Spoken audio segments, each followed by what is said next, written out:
ลาวคนนี้น้องสุดดีใจต่อไปป้าหาทันทีสองคนเฮาตกลงยินดีที่จะเป็นแฟนกันเรื่อยมาให้สัญญาป้าจะหาเวลามายามสิเอาผู้ใหญ่มาทาบทามเพื่อแต่งน้องไปเป็นพันยาให้ทุ่มเทให้ซอยแก้ไขยามมีปัญหาช่วยเหลือเจือจุนเรื่อยมาบอกน้องถ้าจะมาตามนัดหมายเวลาผ่านไปหลายเดือนเคลื่อนไปเป็นปีเบาไทยก็มีจิลีบ่มีข่าวเฟซข่าวไลน์เงียบไปซื่อๆบ่ฮู้ว่าเป็นลือตายสาวลาวปิดหวังห้องให้ย้อนเบาไทยคนนั้นหลอกลวง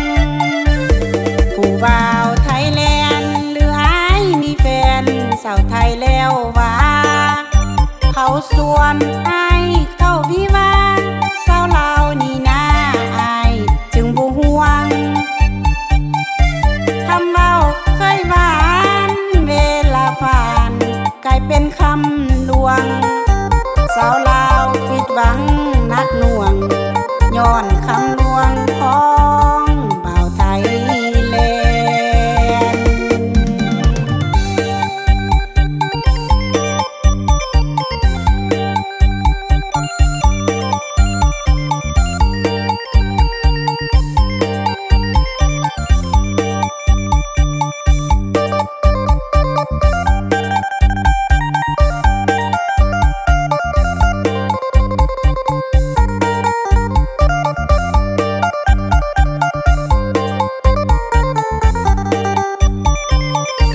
เวลาผ่านไป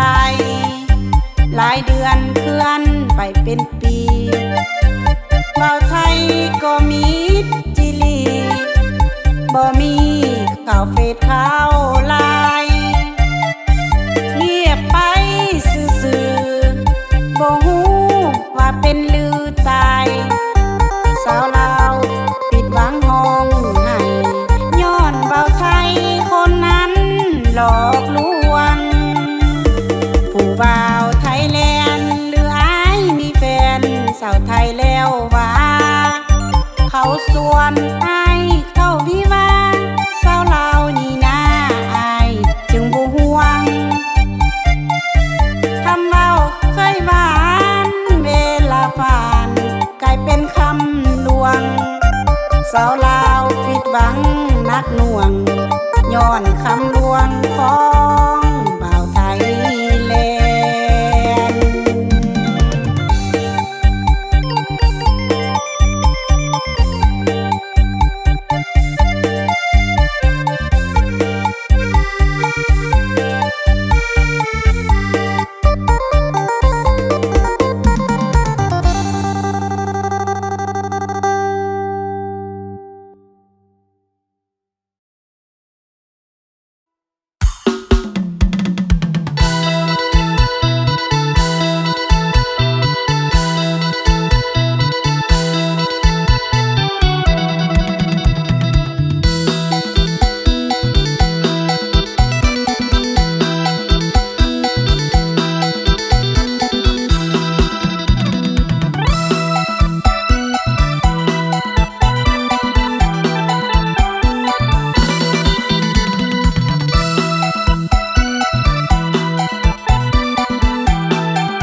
บ่าวสวรรค์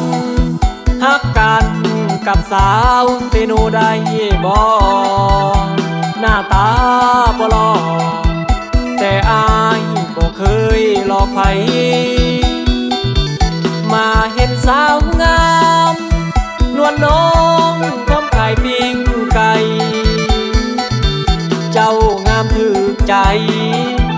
สาวผู้ไทยเมืองอุทุมพรน้องส่งยิ้มมา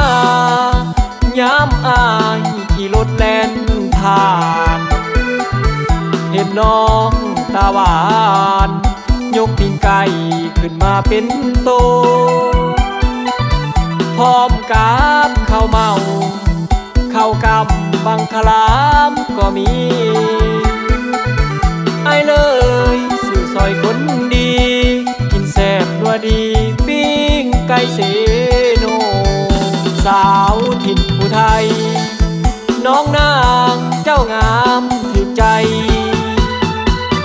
น้องขายปิ้งไก่อายมาถามว่าปิ้งเท่าไรคิวรถเสโนน้องคนโกมาขายทุกวันผู้บ่าวสวรรค์ยังหักอยู่เด้อคนดีสาวเสโนคนโกอย่าเฝ้าเปลี่ยนไปสาวบ้านพินไตอายนี่ยังหาคนงามสาวบ้านพินเหนือไอ้นี่คิดฮอดสามวัยสาวบ้านโคกใหญ่ไอ้หักอีหลีนาโมน